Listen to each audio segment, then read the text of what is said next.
जोहार। आप सभी का इस YouTube चैनल में स्वागत है। आप सभी को मेरी ओर से होली की ढेर सारी शुभकामनाएं।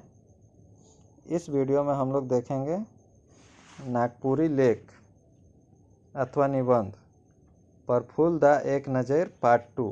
पिछला वीडियो में देखे थे कि दादा CCL में एक ऑफिसर बन जाते हैं। अब आगे इस वीडियो को देखते हैं।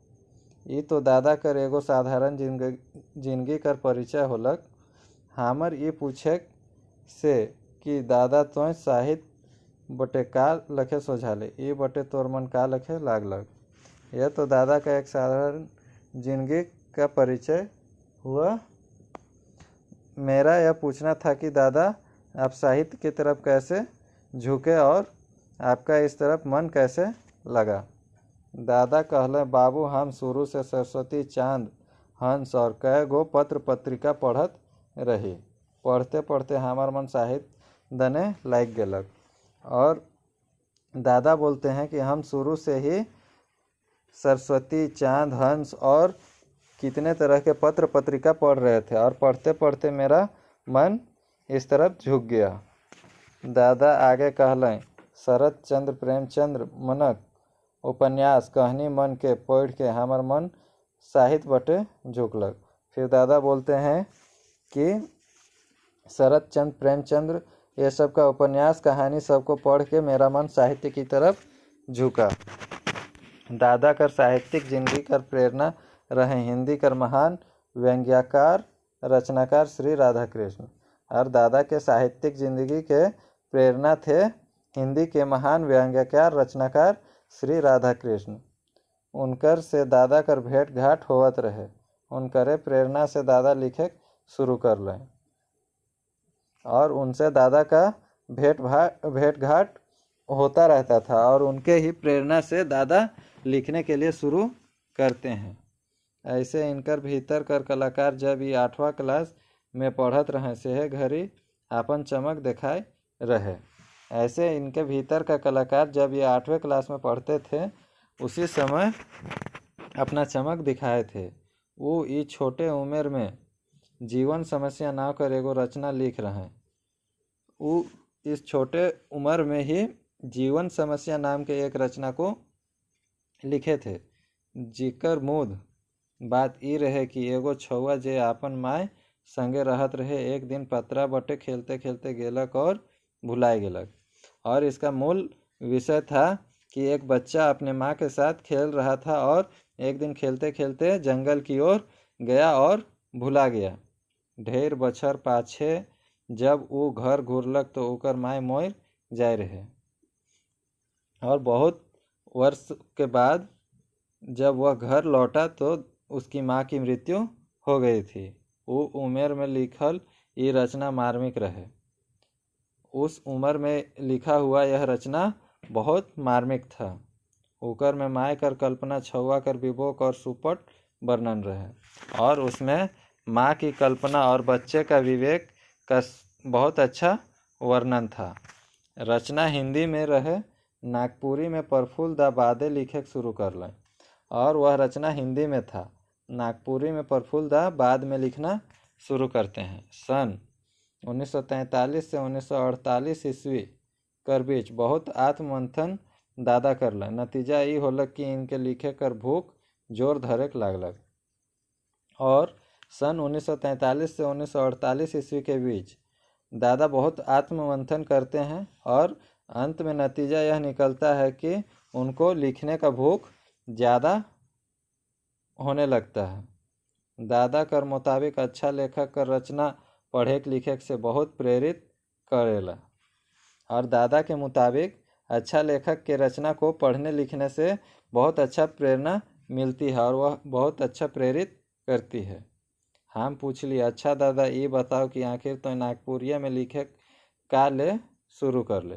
और हम पूछते हैं कि अच्छा दादा आप ये बताइए कि आखिर आप नागपुरी में ही लिखना क्यों शुरू किए, हिंदी या और भाषा में का ले नहीं, हिंदी या फिर और भाषा में क्यों नहीं। दादा कर चेहरा में एगो अजब किस्म कर गर्व रहे, आत्मसम्मान कर भाव छाए गेलक।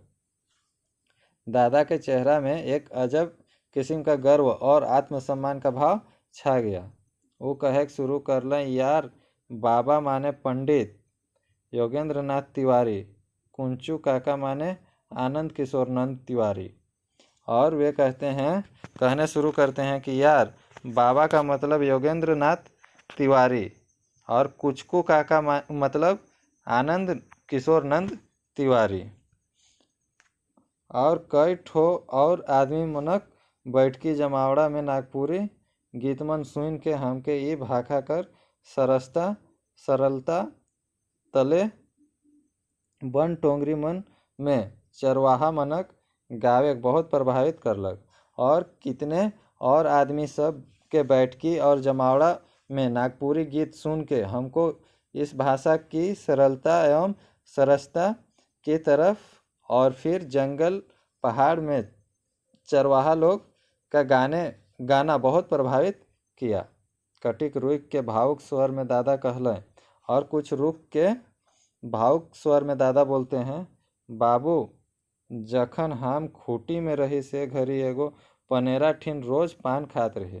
और बोलते हैं, बाबू जिस समय हम खूटी में थे उस समय एगो पनेरा मतलब पनघट की दुकान पे रोज पान खाते थे, पान की दुकान पे। एक दिन ओकर दुकान बंद देख ली। एक दिन उनके दुकान को हम बंद देखे, पता लागलक वो अपन देश चल गेलक। और पता चला कि वह अपना देश चल गया।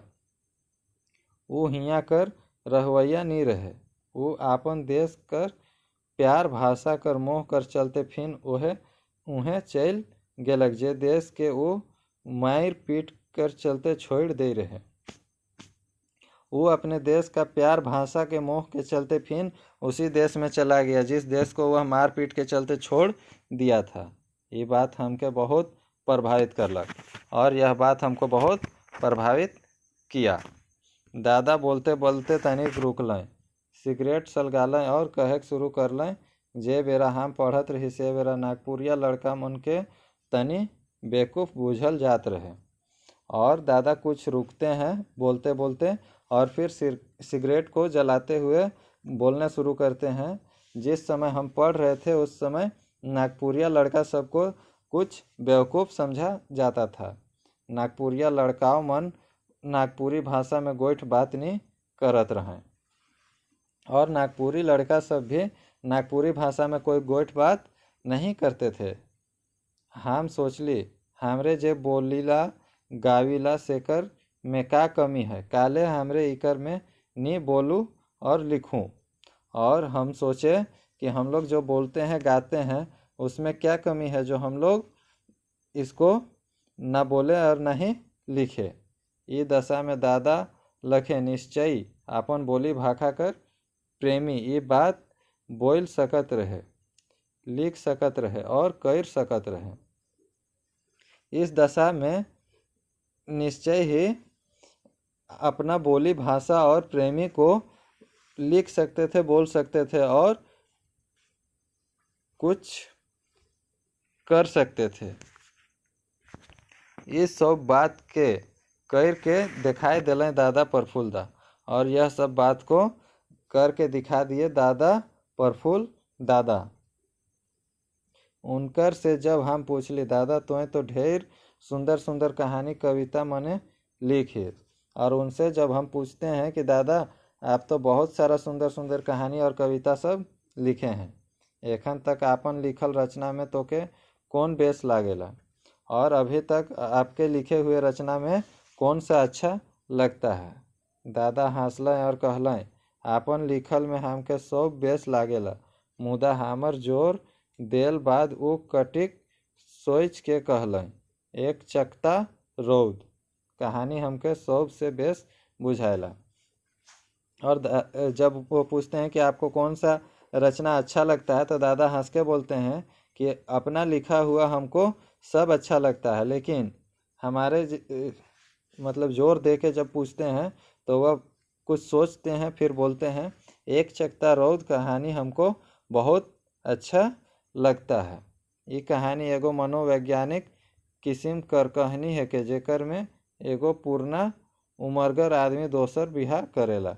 यह कहानी एक मनोवैज्ञानिक किस्म का कहानी मतलब मनोवैज्ञानिक तरह का कहानी है, जिसमें एक पुराना और उम्रदराज व्यक्ति दूसरा शादी करता है। फिर पूछली, दादा कहानी लिखे में मुद बात का होवेला और एखन कर नागपुरी कहानी और इकर भविष्य तोर विचार से का है। और हम फिर पूछते हैं, दादा कहानी लिखने का मूल बात क्या होता है और एक अभी का नागपुरी कहानी और इसके भविष्य आपके विचार से क्या है।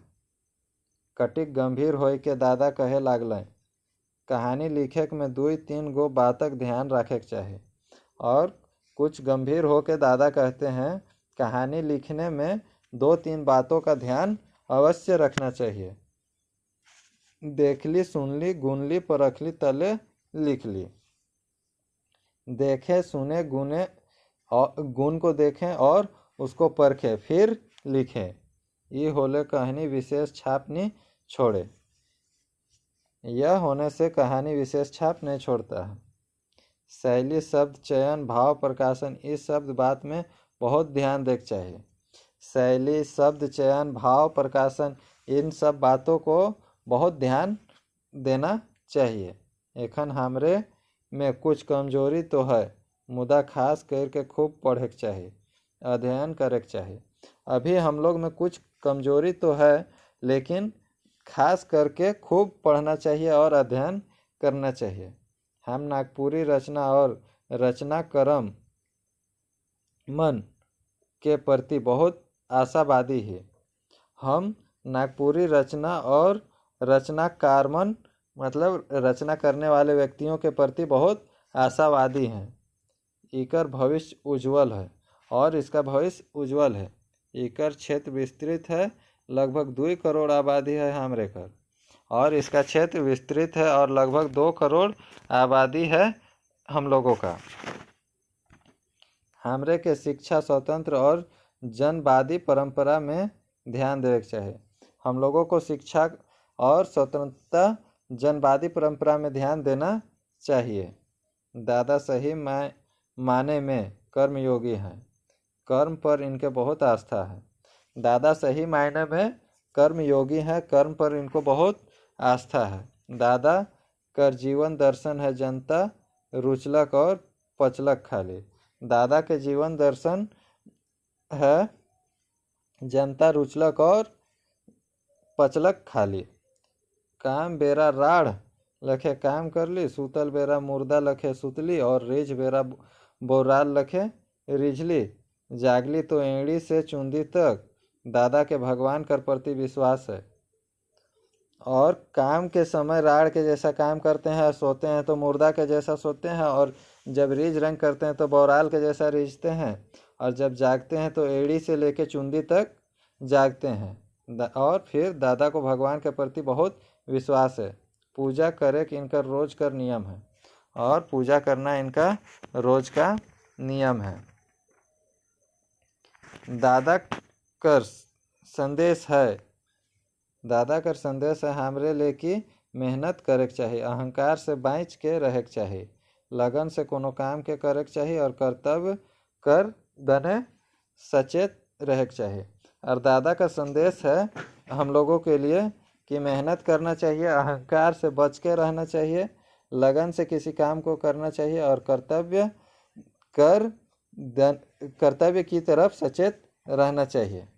दादा का खास आदत है किताब पढ़े कर नागपुरी कर विकास ले दिन रात काम करे। और दादा का खास आदत है कि किताब को पढ़ना और नागपुरी के विकास के लिए दिन रात काम करना।